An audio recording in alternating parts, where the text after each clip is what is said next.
आज भारतीय जनता पार्टी तरफ आम सीओ दफ्तर में आज गोटे अभियोग आणिक आसलु जे चलित जो नुआपड़ा निर्वाचन रे कांग्रेस प्रार्थी जो घासीराम माझी तांको विरुद्ध रे दुईटी संगीन दफा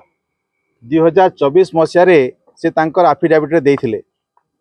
2024 रो सत्यपाठ एवं 2025 रे जो बाई इलेक्शन होची जो थरे कि से पुनर्बार प्रार्थी असंती सेथिरे जो आफिडेविट देछंती सेथिरे 2024 रो जो सत्यपाठ तार दुईटी केस बाबद रे तांकर कोनसी उल्लेख नहीं। से जानी सुनी उभय केस को सेथुर उह्य रखिचंती। यह एक गहित अपराध एवं रिप्रेजेंटेशन ऑफ पीपुल्स एक्ट रे या भितरे जो प्रोविजन्स अच्छी जो प्रावधान अच्छी सेथिरे यह संपूर्ण रूपे दंडनीय अट अपराध एवं यही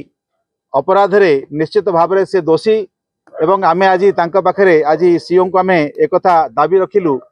जे तांकर प्रार्थीपत्र को नाकच करा जाऊ एवं तांका विरुद्ध रे मोकदमा मध्य दायर करा जाऊ तांका विरुद्ध रे केस करा जाऊ एवं यथोचित तांकर तांको न्याय व्यवस्था रे तांका विरुद्ध रे दंड विधान करा जाऊ। आम आज यही डिमांड थिला एवं आमे आज से कथा को सीओ को पाखरे आज दाबी जन को 2024 रे 2022 रो 22 रे गोटे केस 2018 रे गोटे केस 146/2022 आउ 10/2018